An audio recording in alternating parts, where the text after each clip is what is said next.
On August 28th, Adult Swim launches a new programming block dedicated to cartoon art classics of old, expanding its airtime in the process.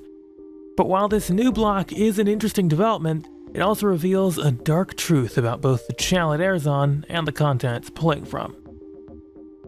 I'm Benzie Johnson Jr., and I'm enthusiastic about television, but it's telling how Adult Swim's checkered past reveals that Cartoon Network has no future. Cartoon Network has long had a more invested relationship with older fare than its demographic competitors. The channel started out as an old rerun farm when Turner acquired Hanna-Barbera back in 1991 and needed a place to dump the tapes. Even as original programming production expanded and Boomerang became the keepers of the archive, occasional programming pushes like Cartoon Plant in the early 10s suggested that CN was still willing to run things outside of the current rotation. Classic Tom and Jerry shorts even held on to an hour of network daytime until 2017. But while it's running the same 90s and early 2000s CN shows as some of the retro blocks before it, 2023's answer to the likes of Cartoon Plant, Checkered Past, is a little different. For starters, they'll be airing on Adult Swim, and they've acquired some new broadcast hours to do it. Starting August 28th, Adult Swim will now be starting at the ridiculous hour of 5 p.m., with the new block leading into the channel's regular programming at 7, an hour they only just got in May, and as I discussed then, an hour that is no less absurd. Of course, the most immediate problem is that it turns the schedule into a mess. Checkered Past is only running on weekdays, so it's not entirely clear what will happen to Cartoon Network's weekend schedule. From the information we currently know, Adult Swim will get a bump up to a 6 p.m. start on Saturdays, with reruns of the channel's new PG-rated fare like Mighty Adventures of Superman and Unicorn Warriors Eternal. Acme Night, CN's family programming block suffering from a failure to thrive, will still keep its airtime from 6 to 9 p.m. on Sundays, though given how the block's been demoted into just a space to air somewhat edgy movies, given its planned original content was stolen by Adult Swim, it's hard to believe that situation will last long. Not to mention that prior to 2023, it's usually around this time of year that Cartoon Network gets extended to milk the ad dollars from the holiday toy rush. Is that not happening this year, or ever again? It'd certainly be more awkward to run that commercial inventory during these classics, or even Adult Swim's current early evening fare. And now some commercial inventory from me. Cartoon Network's future may be uncertain, but it's always a good idea to beef up your online security. Head back to school safe with NordVPN and get up to 68% off and up to 3 months extra for free at the link in the video description. Given there's only so many hours in a day, any extension of Adult Swim is inherently a detriment to Cartoon Network, and AS's more recent land grabs, both the 7 p.m. extension in May and even the 8 p.m. push back in 2014, hurt the visibility of what was once one of kids' TV's most prominent brands. If Cartoon Network has a future as a channel, it needs prominent airtime to display its content. Lacking that signals the channel's viability is in question. Weekend mornings, and whatever existence they have streaming on Max, can only do so much work for them, both given the channel's mixed results with how premieres rate in those weekend slots, and in the wake of the heartless content purges from Max last summer. It's not that CN uses the airtime it currently has all that well, but it's a much bigger problem if the channel basically doesn't exist to its target audience 5 days a week. Playing executive's advocate for a moment, the scheduling creep has been working, with ratings in Adult Swim's adult and young adult demographics increasing considerably in the early weeks of the block's 7 p.m. expansion. And with those audiences already comprising the bulk of the early evening viewership on the CN-AS airspace before the move, at least according to the data WBD tried out to justify it in the spring, it's not like it doesn't make logical sense to directly court those audiences through Adult Swim, rather than indirectly attract them from Cartoon Network. But the fact that that's even the case speaks to bigger problems. It's not just Cartoon Network's airtime that's been shrinking, its stature in the television landscape has been withering away too. It's clear that Cartoon Network is having trouble courting its kids' TV demographic. Part of that problem is the fact that the channel has been woefully underinvested in over the past few years. We've seen about one new show, at best, from CN every year since 2020, and we're yet to get anything new from them in 2023. European production The Heroic Quest of the Valiant Prince Ivanhoe, premiering on November 11th but already rattling around international feeds all year, will likely be it. 2024 doesn't look any more promising at this point, with Invincible Fight Girl likely to be drowned out on the slate, assuming it makes it to air, by an inundation of reboots and rehashes which smack of executive laziness. And in contrast to, say, the channel's Canadian content glut around the turn of the 2010s, we haven't seen a lot of activity regarding foreign imports to make up the difference. The channel's underdeveloped content slate is already a red flag, especially when both their traditional rivals are doing much more, but CN's insistence on making creatively safe decisions with the shows it is putting out suggests there's a lack of confidence in Cartoon Network's outlook for the long haul. But one of the ways that Cartoon Network has differentiated itself in the past is by being a little more than a typical kids' TV channel. Some of the channel's most memorable successes were groundbreaking, hard-hitting animated series with strong cross-demographic appeal.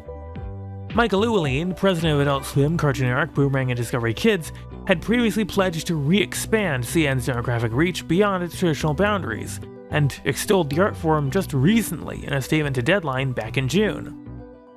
Animation can both speak to multiple age groups in the moment, and also find new audiences across decades. The early Cartoon Network originals, like Dexter's Laboratory or Courage the Cowardly Dog, are examples of shows that do both. If animation has such widely encompassing breadth, why is none of that power being put on display at Cartoon Network? Both Unicorn and My Adventures with Superman were both plotted for Acme Night on CN before they were shunted down the schedule to Adult Swim instead. Those sorts of shows, or at least that level of storytelling, was once commonplace on CN's lap, back in the age when Steven Universe and Late Stage Adventure Time ruled the roost alongside a diverse crop of less ambitious, more episodic fare. If that content is now the domain of Adult Swim, what does that leave for CN? The Amazing World of Gumball and Teen Titans Go, still the majority of the network's schedule, have been on the network for long enough that they're nostalgia themselves at this point, and given both shows have no end in sight, a shakeup on that front is unlikely. CN's other fare has largely opted not to match the lofty highs of the channel's Stan-vaunted modern golden age, and with so many derivative works coming, as well as the closure of Cartoon Network's separate physical studios recently, it feels unlikely inspiration to actually pursue the full potential of animated television will strike again anytime soon. The move of Unicorn, Superman, and seemingly all real investment into new original programming from Cartoon Network into Adult Swim doesn't only make CN's long-standing bad situation worse, but it robs the channel of both its ambition and its agency. Maybe Michael Llewellyn doesn't care, because he heads both sides of the channel space, and thus the money and the corporate attention is coming into his department either way. But maybe, as viewers, we should. If the future of Cartoon Network is overly safe and highly sanitized, then very little good would come out of it for viewers, disaffecting those outside the demographic and insulting the intelligence of everyone who's in it, indirectly insinuating the long-standing stereotypes that kids' TV deserves less as some sort of unimportant, second-class genre. We've already seen plenty of insults in that regard from them in recent years without that being the explicit goal, but actively charting that course would bring out much worse. Even if you aren't as attached to the older examples of kids' TV ambition from the early 2010s that many online cartoon fans are and that I keep referring to, something like Infinity Train being defined as exclusively the domain of Adult Swim, and somewhere Cartoon Network can't touch, is a gross disservice to animation as a medium and kids' TV as a genre, in service to more than its very youngest at least. Animation and kids' TV alike excel when the broadest array of stories are presented to audiences, and in contrast to other kinds of TV, these two segments have always had the steepest uphill battles in making that case and proving it to executives and viewers. Re-ghettoizing that work on demographic lines, appropriating the CN and AS brands as dog whistles for the purpose, tramples on the recent progress that's been made there, and serves as perhaps the greatest betrayal Cartoon Network and its associated siblings could do to the very medium the channel was built to promote. To say nothing of the fact that everything these decisions are already insinuating are also furthering nearly a decade of rot, disrepair, and mismanagement that has alienated many viewers already and already has brought CN to its knees. Any establishment of the idea that Cartoon Network is somehow not a place or an audience for a wide variety of shows and storytelling makes the channel a less interesting destination and only serves to further the damaged reputation already threatening its future. Even if the ramifications for Cartoon Network weren't so stark, it's not like Checkered Past and starting so early is all that helpful to Adult Swim's image either. AS has also seen investment declines, though not to the same extent as CN, and the channel has its own troubles with content scheduling that these extensions have only made trickier. But perhaps, in a way, Adult Swim taking this content on poses similar questions as to whether the brand's own pioneering, iconoclastic spirit is being diluted in favor of being a catch-all for anything that doesn't fit whatever reductive view of Cartoon Network that prevails in the executives' heads at the moment. I'm not knowledgeable enough on the intricacies of Adult Swim to judge if these targeted expansions are damaging its situation, but if you think you are, feel free to sound off in the comments. One thing that you don't need intricate knowledge for is a point that's been proven time and time again on cable, and if you've been watching me for a while, you can probably say it with me. Retro does not rate. Viewers are generally less interested in old reruns than they are in new content, and if changes in executive priorities don't force their hands, advertisers ultimately will. You only need to head over to CN's sibling Boomerang to see a prime example of how that process played out, though that is hardly the only example. Once the novelty of Checkered Past's launch wears off, it's probable that viewership will start to sink, and it'll only be laziness, or less likely, executive willpower, keeping the block running. But maybe it doesn't matter here. Cartoon Network is firmly averaging 5-figure ratings, and while Adult Swim is also sliding, it's still doing better. Regardless of that, 5 to 7 PM is still valuable airspace to give away to something like this, which will almost certainly bring added pressure onto the new block. And WBD executives' recent penchant to excessively tinker makes it even more possible that the block could prove short-lived. And then what happens to the airtime? 5 PM isn't exactly the most appropriate slot to stick King of the Hill or American Dad. If Checkered Past proves a short-lived folly, or worse, yet another languishing executive pet project that never fulfills its purpose, it will only serve to add to the general feeling that these new programming blocks are more rearranging the deck chairs on the Titanic, rather than any real push to set the channel up for the future.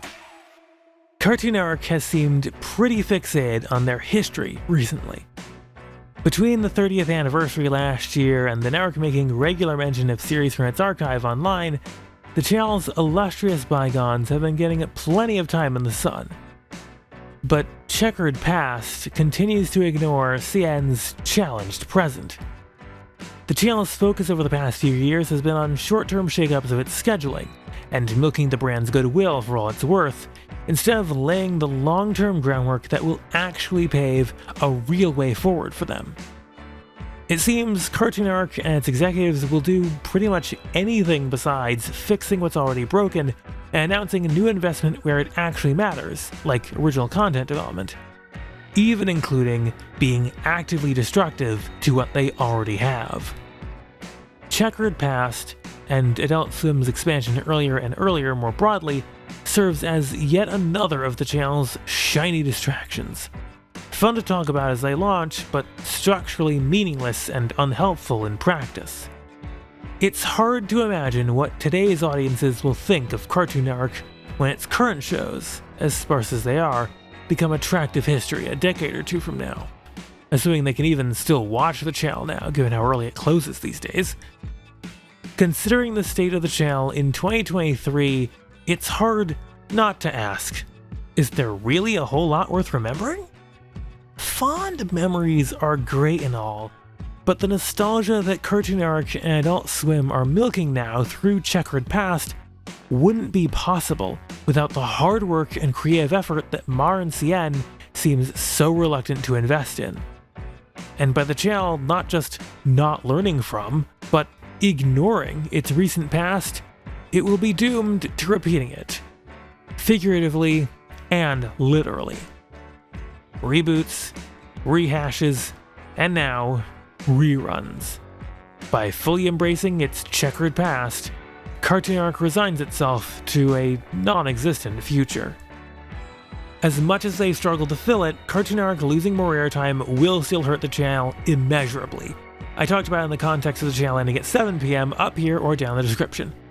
Hit subscribe and turn on notifications so you don't miss more discussions like this, and you can support these videos directly for as little as $3 a month at benj.tk/join.